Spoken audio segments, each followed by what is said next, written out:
बिस्मिल्लाहिर्रहमानिर्रहीम। अल-कुरआनु हयाती। The Quran is my life, the way to connect with Allah subhanahu wa ta'ala. अस्सलामु अलैकुम व रहमतुल्लाहि व बरकातुहू। कैसे हैं आप सब? अल्हम्दुलिल्लाह। अल्लाह सुब्हानहू व तआला आप सभी को अपनी आफ़ियत में रखे हमेशा, आमीन या रब्बी। इंशाल्लाह आज का जो है वो हम दर्स शुरू करते हैं। अगली हदीस पर हम चलते हैं। जूतों से लगी निजासत जूतों को मिट्टी पर रगड़ने से दूर हो जाती है। पानी के अलावा पाक मिट्टी भी गंदगी और निजासत को दूर करती है। ये भी बहुत एक अहम जो है मसला है। देखते क्या है। हज़रत अबू सईद रज़ियल्लाहु तआला अन्हु से रिवायत है कि नबी करीम सल्लल्लाहु अलैहि वसल्लम ने फरमाया, जब कोई आदमी मस्जिद में आए तो उसे अपने जूते उसको पलट कर देख लेना चाहिए। अगर जूतों में गलाज़त लगी हो तो उन्हें ज़मीन पर रगड़ कर साफ़ करे, फिर उन्हीं जूतों में नमाज पढ़ ले।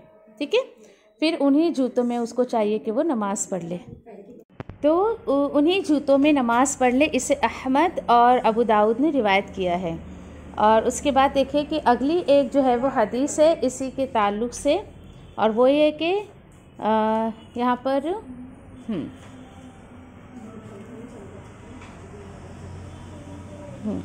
बनु अब्दुल अशहल की एक औरत ने नबी करीम सल्लल्लाहु अलैहि वसल्लम से अर्ज़ किया। क्या कहा उसने कि हमारे घर और मस्जिद के दरमियान कुछ गंदा रास्ता है। यानी ये कहने का मतलब क्या है कि अगर जूतों में गलाज़त लग जाए तो क्या करना चाहिए, ऐसा वो पूछ रही है। ठीक है, तो आप सल्लल्लाहु अलैहि वसल्लम ने फरमाया, क्या इसके बाद साफ़ रास्ता भी है? औरत ने अर्ज़ किया, हाँ। आप सल्लल्लाहु अलैहि वसल्लम ने फरमाया, साफ़ रास्ता गंदे रास्ते के असर को ख़त्म कर देता है। ठीक है, अब ये क्या है इंशाल्लाह देखते हैं। यहाँ पर देखिए कि बात चल रही है कि अगर समझिए कि जूता वगैरह आपने पहना है और कुछ लग गया है, आगे जब आप जा रहे हो तो वहाँ पे मिट्टी है और चल रहे हो, फिर वो जूते की गंदगी सब उस मिट्टी में जो है वो चली जाएगी, आपका जूता पाक हो जाएगा। ठीक है, एक तो ये बात हो गई। दूसरी बात ये कि यहाँ पर जो मस्जिद में नमाज़ पढ़ने की बात है, तो शर्त ये है कि वो मस्जिद है वो कच्ची मिट्टी का हो, पक्की नहीं कि टाइल्स लगे, कालीन बिछे और आप बोले नहीं उस हदीस की रोशनी में तो चलो भाई मैं जो है ये कर लूँगी, तो ऐसा नहीं है। दूसरा ये कि अब कभी कभी ऐसा होता है कि ऐसी जगह पे आप हो कि समझो कि आप फॉर एग्ज़ाम्पल स्पोर्ट्स का मैदान है और वहाँ पर जो है जूते पहने हुए हैं। अब भाई वो सोच रहा है कि मैं अगर यहाँ जूते उतार के बाहर जाता हूँ तो खो जाएंगे या चोरी हो जाएंगे।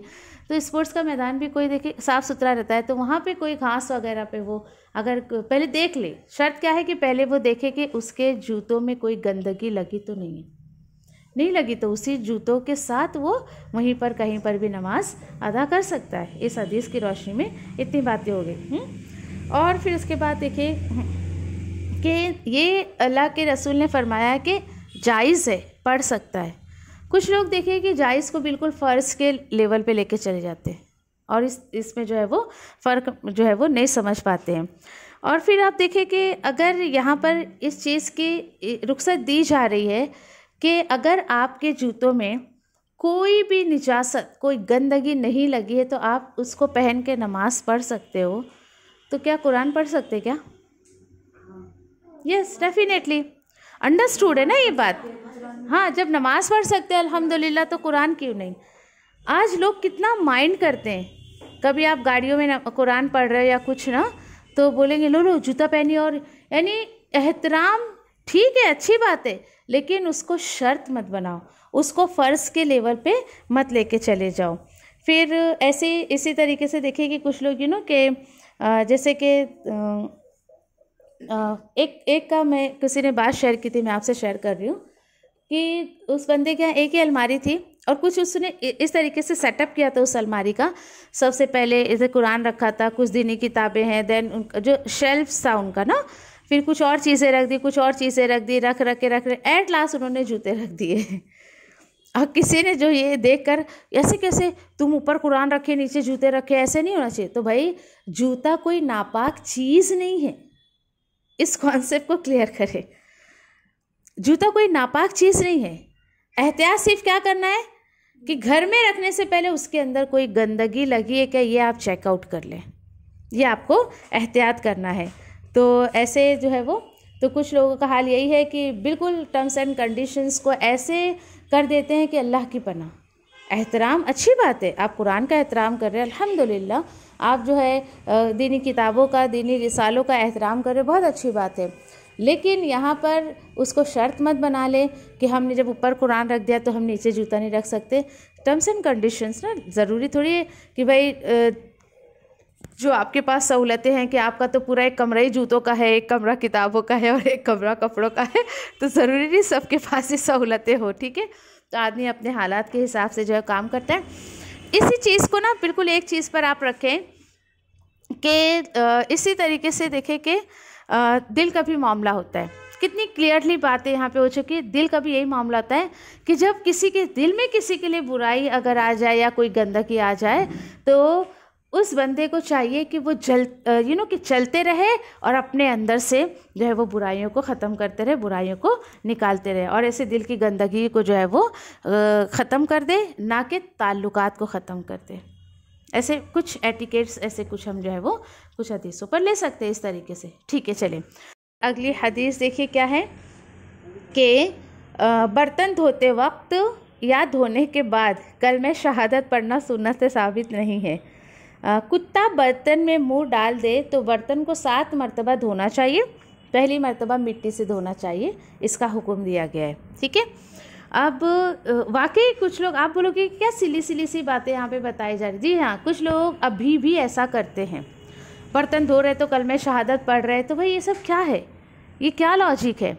हाँ, कुत्ते का पीछे देखिए बिल्ली की बात आई थी ना कि हाँ बिल्ली अगर साथ में खा ले तो कोई नहीं, लेकिन एहतियात क्या करना है कि उसके बाल वगैरह जो है वो, उसके नाखून वगैरह उसमें नहीं जाए, ये एहतियात करना चाहिए। फिर यहाँ पर देखें कि हदीस कुछ इस तरीके से है कि हज़रत अबू हुरैरा रज़ी अल्लाह तआला अन्हु फरमाते हैं कि रसूल अकरम सल्लल्लाहु अलैहि वसल्लम ने फरमाया, जब कुत्ता बर्तन में मुँह डाल दे तो उसको पाक करने का तरीक़ा ये है कि बर्तन 7 मरतबा धो लिया जाए। पहली मरतबा मिट्टी से धोना चाहिए, देन बाकी जो 6 मरतबा उसको पानी से धोना चाहिए, और इसे मुस्लिम ने रिवायत किया है। अब आप बोलोगे भाई इतना कौन करता है, हमें नहीं चाहिए तो हम तो उस बर्तन को ही फेंक देंगे, ऐसी है ना। लेकिन कुछ बर्तन ऐसे होते हैं जो फेंके नहीं जाते हैं। आजकल तो डिस्पोजेबल है, यूज़ किया, यूज़ एंड थ्रो, उस पर बोलेंगे नहीं ये हदीस को मुझे क्या ज़रूरत है लागू करने की ना। तो ठीक है, यहाँ पर देखें जो असल बात है वो ये देखना है कि पहली मर्तबा मिट्टी से क्यों साफ़ करें। आपको क्या लॉजिक लगता है इसके पीछे, बोलिए। वेरी गुड, है ना। वो जो है वो, हाँ, उसमें जो है वो जो उसमें जर्म्स रहते हैं उसको मारने की जो है उसके अंदर ताकत होती है। हाँ, एंटीबायोटिक रहता है। पीछे हमने देखो मिट्टी के ताल्लुक से बहुत सारी, जब वो ढीले आए थे ना, ढेले, वो इस्तंजा के ढेले क्यों इस्तेमाल करना चाहिए मिट्टी के, तो उस वहाँ पर अल्हम्दुलिल्लाह तफसील से बात हो चुकी थी। तो बस देखिए ये आपको कि उसके जम्स को ख़त्म करने की ताकत मिट्टी के अंदर होती है।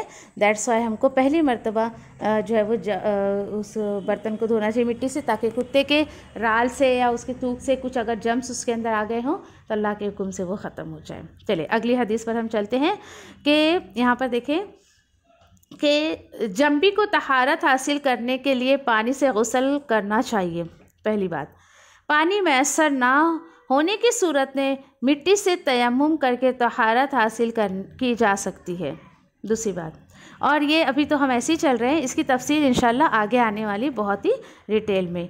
कपड़े पर हैज़ का खून लग जाए तो उसे पानी से धोकर पाक करना चाहिए, और ये भी इंशाल्लाह आगे हम जाकर इन डिटेल इस पर जो है वो बात करेंगे। अब यहाँ पर डिटेल नहीं है, लेकिन थोड़ी सी बात मैं आपसे कर दूँ कि देखिए दीन इस्लाम बहुत फ्लैक्सिबल दीन है, एक ही नहीं, बिल्कुल ऐसा नहीं कि ठोस नहीं है कि बस ये तो ये, ऐसा नहीं, ठीक है। आप गौर कर रहे होंगे ये सब सुनकर कि मौके के जो है वो जो भी मौके हैं, जो भी हालात हैं, उसके मुताबिक जो है अल्लाह सुब्हानहू ताला ने अपने रसूल को हालात और उसके मुताबिक, वक्त के मुताबिक जो है वो बातें समझाई और बातें करने का अमल जो है वो सिखाया। ठीक है, लेकिन यहाँ पर इम्पॉर्टेंट बात देखिए कि क्या होता है अक्सर ना, अब यहाँ पे तो ठीक है आसानियाँ बताई जा रही, दी जा रही है, लेकिन कभी भी इंसान को ये चाहिए कि अपने लिए जो है वो ऐसे रुखसतें ना तलाश करे कि दीन में जो है वो दीन में बिगाड़ ही पैदा हो जाए, बल्कि उसको चाहिए कि वो यानी कि दीन को भी लोगों के सामने ना बड़े खूबसूरत तरीके से पेश करे और वो खूबसूरती जो है वो दीन की उसको बाकी रखे। है ना कुछ लोगों का हाल कि अपने लिए तो बहुत आसानियाँ रखेंगे और दूसरों को उसी मसले को इतना कॉम्प्लिकेटेड करके पेश करेंगे कि बंदा परेशान हो जाता है। हुआ है आप लोगों के साथ ऐसा कोई? शायद मैंने बताया आप लोगों को ना, जैसे वज़ू की बात आई थी तो कि किसी का हमको हाथ भी टच हुआ तो वज़ू टूट जाएगी और इस तरीके से। तो देखिए आप ज़रा, वो जो बंदा आपको बोल रहा है खुद वो अमल कर रहा है क्या? देखिए आप, तो खुद के लिए लोग रुखसतें ले लेते हैं, एक्सक्यूज़ेस ले लेते हैं और दीन में इस तरीके से बिगाड़ पैदा कर देते हैं। तो दीन को खूबसूरती, दीन की जो खूबसूरती है उसको हमें कायम और बरकरार रखने की ज़रूरत है। ठीक है, फिर उसी के साथ साथ देखें आप कि दीन जो देखें कि एक आप जब आप देख रहे होंगे ना कि सारी हदीसों को या अब तक आप लोगों ने जो सुना, एक नज़ाकत आपने देखी होगी उसके अंदर। कैसे? फॉर एग्ज़ाम्पल, कोई भी चीज़ आपको स्ट्रेट हो तो वो अच्छी लगेगी, या वो चीज़ आपको अच्छी लगती है, खूबसूरत लगती है जिसके अंदर थोड़ा सा कर्व हो, जिसके अंदर थोड़ा सा कहीं उतार कहीं चढ़ाव, इस तरीके से। फॉर एग्ज़ाम्पल कि हमारे घर में कितनी चीज़ें हैं, ठीक है, बहुत सारी चीज़ें आप ले लें, कुछ भी ले लें, कोई बर्तन ले लें, आप मिक्सर ग्राइंडर ले लें, आप फ्रिज ले लें, आप वैक्यूम क्लीनर ले लें। अगर वो बिल्कुल सीधा सीधा होता तो आप देख देख के बोर हो जाती चीज़ों को, है ना। एक तो भाई चीज़ों को मैं देख देख के बोर हो चुकी हूँ। तो हल्का सा कब आप अपने घर का मिक्सर ग्राइंडर आप ही ले लें, कहीं वो हल्का सा स्ट्रेट होगा, कहीं कर्व शेप होगा, इस तरीके से। क्यों? चीज़ इस्तेमाल में भी जो आती है ना, तो वो दिखने में भी खूबसूरत होनी चाहिए। हमारी दीन का मिजाज ऐसी है। देखिए स्ट्रेट सारी चीज़ें अल्लाह ने नहीं रखी है, बल्कि उतार चढ़ाव दीन में रखा है। क्यों? क्योंकि इंसान के मिजाज भी स्ट्रेट चीज़ को पसंद नहीं करती है, सीधी सीधी तबीयत में नहीं है मिजाज में इंसान के। तो इसी तरीके से ना कोशिश करना चाहिए कि इंसान जो है वो यानी कि एक कि डेलिकेशन चाहिए उसको चीज़ों में, अपने अमल में। तो इसलिए अल्लाह सुब्हानहू ताला ने दीन में भी बहुत डेलिकेशन रखा है और हर चीज़ में उतार चढ़ाव है। बंदा एक ही तरीके पर नहीं चलता है, बल्कि अल्लाह ने उसको बहुत गाइड किया है अपने रसूल के ज़रिए। ठीक है, क्योंकि अगर हम एक ही जैसी चीज़ देखते रहेंगे तो शायद बोर भी हो जाए। अगर दुनिया में सोचे कि सारी चीज़ों का कलर ग्रीन होता, या सारे पत्तों का कलर अगर समझिए आपकी फॉर एग्जाम्पल ग्रे हो कर देते अल्लाह ताला, या फिर सारे इंसानों का रंग एक जैसा हो जाता, नाक नक्शा एक जैसा हो जाता, तो इंसान एक दूसरे को देख के बोर हो जाता, बिल्कुल भी, समझे। तो अल्लाह सुब्हानहू ताला ने कितनी खूबसूरती रखी है ना, उसी तरीके से अल्लाह ने अपने दीन में भी बहुत खूबसूरती रखी है। चलिए अगली हदीस पर चलते हैं, और वो भी बड़ी इंटरेस्टिंग है कि मुर्दा हलाल जानवर की खाल जो है वो दबावत से पाक हो जाती है। अब ये क्या है? देखिए ये जो आप आज के टाइम पर आप कह लें दबावत क्या है, कि जैसे पॉलिश होती है, पॉलिशिंग के लिए जो कलर वगैरह यूज़ करते हैं ना, उसको कहा जाता है। तो यहाँ पे हज़रत मैमूना रज़ियल्लाहु ताला अन्हा से रिवायत है कि नबी करीम सल्लल्लाहु अलैहि वसल्लम ने देखा, क्या देखा? कुरैश के कुछ लोग मरी हुई बकरी को मरे हुए गधे की तरह खींच कर ले जा रहे थे। ठीक है, रसूल अकरम सल्लल्लाहु अलैहि वसल्लम ने फरमाया, अगर तुम इस मरी हुई बकरी का चमड़ा उतार लेते तो अच्छा होता। लोगों ने अर्ज़ किया, ये मुर्दार है। अल्लाह के रसूल सल्लल्लाहु अलैहि वसल्लम ने फरमाया, चमड़े को पानी और जो है वो केकर की छाल पाक कर देती है। इसे अहमद और अबू दाऊद ने रिवायत किया है। ठीक है, चले, कितनी आसानी से अल्लाह के रसूल ने बात को समझाया और चले गए। ठीक है, आज देखिए कि लोगों का क्या हाल है कि दीन में बिल्कुल जो है वो एक्सट्रीम लेवल पर चले जाते हैं। जी नहीं, दीन जो है वो के मिडिल में रहने का नाम है, एतदाल। अल्लाह ताला ना कि कुरान में खुद फरमाते हैं ना, कि हमने तुम्हें उम्मत वुस्ता बनाया है, एतदाल वाली उम्मत बनाई है। एक्सट्रीमिज़म पे मत जाओ। बिल्कुल कुछ लोग समझते नहीं भाई ये तो यही करेंगे, इसके अलावा कुछ नहीं करेंगे, नहीं। फिर यहाँ पे जो एक बात यहाँ पे जो और तलब है कि गधे की तरह खींच कर ले जा रहे हैं, इससे क्या मुराद है? मतलब ये कि वो उससे कुछ फ़ायदा हासिल नहीं करना चाह रहे थे, कि अल्लाह के रसूल ने समझाया तुम इससे फ़ायदा हासिल कर सकते थे। यानी जानवर मुर्दार है, उसको आप खा नहीं रहे हो, गोश्त तो वैसे भी हराम है क्योंकि मर गई है वो, लेकिन उसका जो लेदर है ना वो हलाल था। और वो कैसे? उस टाइम में पानी और ये जो केकर की छाल जो कुछ भी होगा उससे वॉश आउट कर दो, पाक हो जाएगी। नाउ डे क्या है, पॉलिशिंग होती है ना, कलर करके जो आप देखिए लेदर के आप बैग, जैसे हमारे सामने मरून बैग है, ब्लैक है, कोई ग्रे है, कोई पिंक है ना, तो ये जो पॉलिशिंग होती है ना लेदर में, तो वो मुर्दार जानवर का भी लेदर होगा ना, तो वो इस्तेमाल करने वाले के लिए हलाल हो जाएगा। इस हदीस में ये समझाया जा रहा है। ठीक है, देखिए किसी भी चीज़ को वेस्ट नहीं किया अल्लाह सुब्हान ताला ने। उसी तरीके से यहाँ देखिए कि दीन इस्लाम हमें बेकार चीज़ों से भी फ़ायदा उठाने का या फ़ायदा पहुँचाने का एक सेंस दे रहा है। ठीक है, चलें अगली हदीस पर चलते हैं। पेशाब की निजासत पानी से दूर हो जाती है, ज़मीन खुश होकर जो है वो खुद ब खुद पाक हो जाती है। ये भी बहुत अच्छी बात है। देखिए अच्छा, फिर उसके बाद देखें कि यहाँ पर बताया जा रहा है, हज़रत अबू हुरैरा रज़ियल्लाहु तआला अन्हु फरमाते हैं कि मस्जिद नबवी में एक बद्दू ने पेशाब कर दिया था। बद्दू यानी देहाती, एक देहाती था, उसने पेशाब कर दिया था। ठीक है, लोग उसे मारने को दौड़े। रसूल अकरम सल्लल्लाहु अलैहि वसल्लम ने फरमाया उसे कुछ ना कहो और उसके पेशाब पर पानी का डोल बहा दो, क्योंकि तुम मुश्किल पैदा करने के लिए नहीं, आसानी पैदा करने के लिए भेजे गए हो। हदीस के इस टुकड़े पर ज़रा ध्यान दीजिएगा, मैं आपकी तवज्जो चाहूँगी। ठीक है, यहाँ पर कुछ बातें जो है इंशाल्लाह हम जो है वो शेयर करते हैं यहाँ पर कि अब एक बद्दू था, देहाती था, वो आ गया, ठीक है, उसको अभी देखिए कि दीन के एटिकेट्स नहीं आते थे। ठीक है, लोग उसको मारने के लिए दौड़े। फॉर एग्ज़ाम्पल जैसे किसी मस्जिद में कोई औरत बच्चे को लेकर बैठी है और उसका बच्चा पेशाब कर दिया है, तो सोचिए कि उस औरत का वहाँ बैठना मुश्किल कर देंगे लोग, उसको इतना लान तान करेंगे कि हो सकता है वो जगह ही छोड़कर चली जाए। ये अदब नहीं सिखाता है हमारा दीन हमको।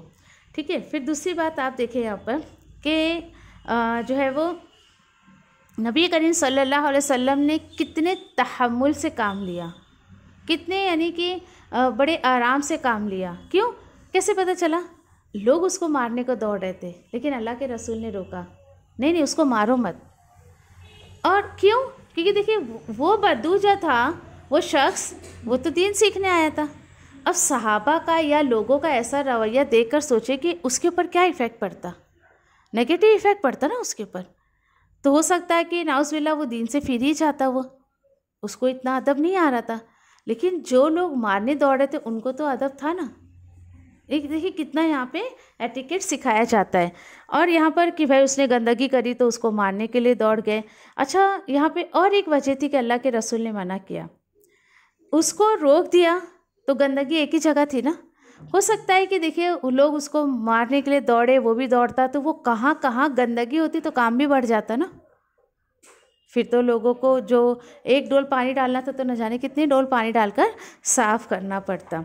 फिर उसे मारने को दौड़े। इससे एक बात और क्या हमें समझ आती है कि लोगों का हाल ऐसा है कि फौरी एक्शन लेते हैं, इससे मना किया गया दीन इस्लाम में। क्विक एक्शन नहीं लेना चाहिए, थोड़ा इंसान को सोचना चाहिए, समझना चाहिए कि अगर ये क्विक एक्शन की जगह पर अगर मैं ये अमल करती हूँ तो इससे थोड़ा ज़्यादा जो है वो फ़ायदा हो जाएगा। ठीक है, और उसके बाद देखिए कि फिर इसी तरीके से जो हदीस का ये मैं कह रही थी ना कि अल्लाह के रसूल ने उनको क्या कहा कि तुम मुश्किल पैदा करने के लिए नहीं, आसानी पैदा करने के लिए भेजे गए हो। किसको कहा जा रहा है? उम्मत मुहम्मदिया को। इसका मतलब हरगिज़ ये नहीं है कि भाई चलो अब कोई नमाज नहीं पढ़ रहा है तो नहीं बाबा छोड़, जाने तो नहीं पढ़ रहा है, हम थोड़ी दूसरों के ऊपर मुश्किल जो है वो पैदा करने के लिए भेजे गए। और कोई आप गलत काम किसी को करते हुए देख रहे हो, आप किसी को जो है वो समझो कि सूद लेते देते हुए देख रहे हो, तो आप बोले नहीं बाबा मैं इसको नहीं रोकूंगी, हमको मुश्किल पैदा करने के लिए थोड़ी पैदा किया गया है, हमको आसानी के लिए पैदा किया गया है। जी नहीं, ऐसा नहीं, इन सब चीज़ों को नहीं आपको। फिर अगर आप कुछ और दूसरे ऐसे गलत काम देखते हो तो आपको वहाँ पर बोलना है, ना कि ऐसे जो है वो। हाँ, एक चीज़ याद रखें, अगर समझिए कि किसी चीज़ से अगर आपको या दीन को कोई नुकसान नहीं हो रहा है ना, तो वहाँ लोगों को परेशान ना करें, ना सताएं। इस चीज़ को आपको देखना है। अगर कोई देखे कि नमाज नहीं पढ़ रहा है तो दीन का नुकसान हो रहा है ना उसका, वहाँ आप बोले। कोई अगर अल्लाह और उसके रसूल की मुखालिफत में काम, जैसे सूद का एग्जाम्पल मैंने दिया, कर रहा है तो यहाँ पे दीन का नुकसान हो रहा है ना। बंदे के अपनी ज़ात में भी दीन का नुकसान हो रहा है और वैसे भी दीन का नुकसान हो रहा है। तो अल्हम्दुलिल्लाह ये हदीस जो है हमारी मुकम्मल हुई अल्लाह के हुक्म से। ठीक है, चले ओके। फिर उसके बाद अगली हदीस पर चलते हैं। इसी कुछ उसका टॉपिक ये है, पीने वाली चीज़ में मक्खी गिर जाए तो उसे डुबोकर जो है वो निकाल देने से मक्खी की निजासत दूर हो जाती है। देखिए, मक्खी भी नापाक चीज़ है, लेकिन उसमें 2 पॉइंट्स है, इंशाल्लाह उसको देखते हैं। क्या है वो? अबू हुरैरा रज़ियल्लाहु ताला अन्हु फरमाते हैं कि रसूल अकरम सल्लल्लाहु अलैहि वसल्लम ने फरमाया, जब किसी मशरूब यानी पीने की चीज़, ओके, कोई भी ड्रिंक, कोई भी पीने की चीज़ हो, उसमें अगर मक्खी गिर जाए तो उसे पूरी तरह डुबोकर फेंक देना चाहिए और मशरूब पी लेना चाहिए। क्यों ऐसा? क्योंकि मक्खी के एक पर में शिफा है और दूसरे में बीमारी है। इसे अहमद, बुखारी, अबू दाऊद और इब्ने माजा ने रिवायत किया है। देखिए ज़रा, यानी कि दीन इस्लाम इतनी छोटी छोटी बातों पर भी आपको गौर व फिक्र करवाता है। इससे चंद कुछ बातें पता चलती है, वो मैं शेयर करती हूँ आपसे। इससे पहली बात जो पता चली है वो ये कि देखिए कि उस दौर में भी मक्खियाँ हुआ करती थी, है ना। ये मक्खी कोई आज की इजाद नहीं है, नई कोई मखलूक नहीं है, ये पहले भी मक्खियाँ हुआ करती थी। और मक्खी की देखिए कि मक्खी जो है, देखिए कि उसके जब वो गिरती है ना तो उसका एक पर ही जो है वो डीप होता है थोड़ा वो, यस, ठीक है।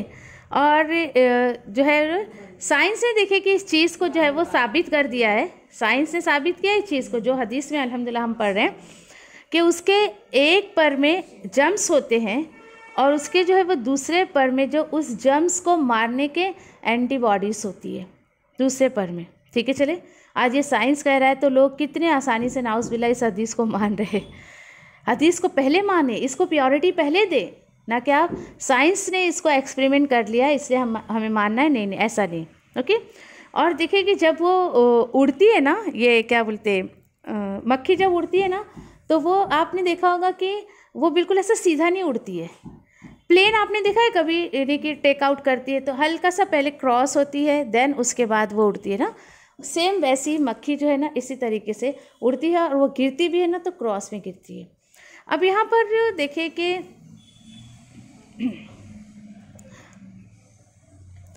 कि उसको हुक्म क्या है कि आप उसको पूरी तरीके से डीप कर दें और उसके बाद उसको पीना चाहे तो पी ले, पीना चाहे तो पी ले, कंपलसरी नहीं बोले पीना ही पड़ेगा तुमको, जी नहीं, इस बात को क्लियर करें। आपकी तबीयत नहीं मान रही है, कोई बात नहीं, नहीं पिए ऐसा। लेकिन कुछ चीज़ें ऐसी होती है कि नहीं भाई उसको मैं फेंक नहीं सकती हूँ, तो अगर आप उसको रखना चाहती हैं, मक्खी गिर गई है तो आपको क्या करना है, पूरा डीप कर देना है। आपको बहुत एहतियात से कि इतना आपको डीप करना है कि दूसरा पर भी उसमें डीप होना चाहिए। ठीक है, दूसरा पर भी जो है उसमें डीप होना चाहिए।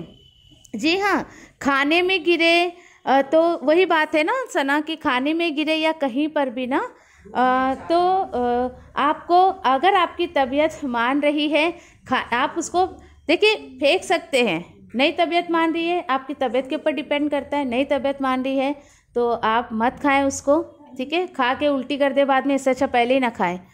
लेकिन मैंने कहा ना कि कोई ऐसी चीज़ है कि आप उसको नहीं फेंक सकते, घी वगैरह हो गया, ठीक है।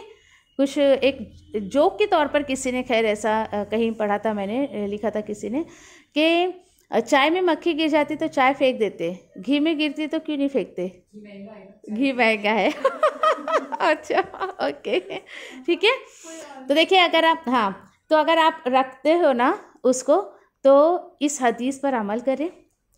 अल्लाह ना करे कि आपने यूं ही उठाकर फेंक दिया ना, तो आपको नहीं पता कि कौन सा पर डिप हुआ था, एंटीबॉडी वाला या फिर जर्म्स वाला, वी डोंट नो ना। तो ये अल्लाह को बेहतर पता है। फिर देखिए, फिर आप बोले कि भाई उसको खा के तो मुझे मेरी तबीयत और अच्छी होनी थी तो और बिगड़ गई, तो उसके पीछे आप जो है वो ध्यान नहीं दिया आपने कि मक्खी उसमें गिरी हुई थी, ठीक है।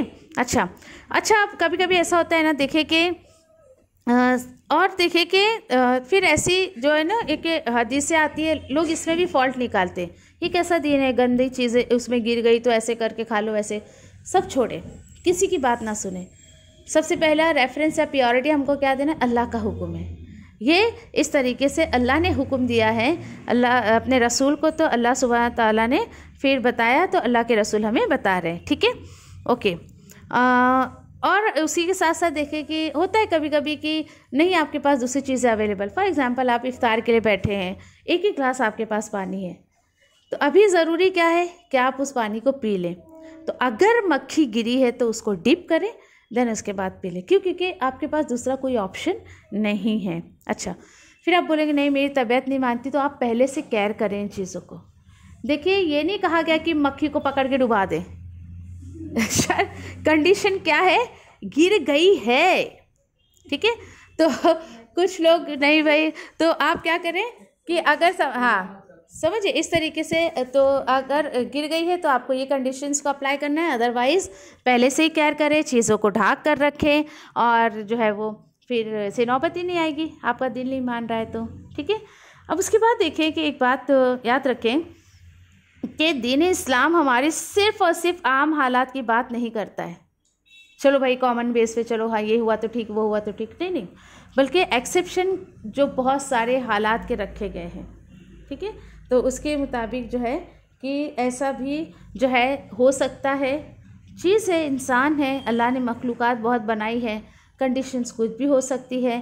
तो अल्लाह के हुक्म पर अमल करने पर इंसान को फ़ायदा ही फ़ायदा है, नुकसान कहीं पर भी नहीं। तो अल्हम्दुलिल्लाह ये एक हदीस और ये टॉपिक अल्लाह के हुक्म से हमारा मुकम्मल हुआ। सुब्हानल्लाहि व बिहम्दिही, सुब्हानक अल्लाहुम्मा व बिहम्दिका, नशहदु ला इलाहा इल्ला अंता, नस्तगफिरुका व नतूबु इलैक, रब्बना तक़ब्बल मिन्ना इन्नका अंतस समीउल अलीम व तुब अलैना इन्नका अंतत तव्वाबुर रहीम, आमीन या रब्बल आलमीन। जज़ाकुमुल्लाहु खैर। किसी सिस्टर ने पूछा है कि अगर कॉकरोच हो तो, अल्लाह की बंदी, यहाँ पे मक्खी की बात चल रही है, कॉकरोच तो बहुत ही ज़्यादा बीमारी फैलाने वाला जो है वो के कीड़ा है, उस चीज़ को तो कम्प्लीटली फेंक ही दे, उससे सिवाय नुकसान के फ़ायदा कुछ नहीं है।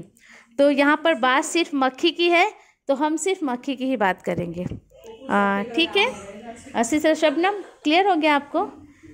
चलिए, जज़ाकुमुल्लाहु खैर। अस्सलामु अलैकुम रहमतुल्लाहि व बरकातुहू।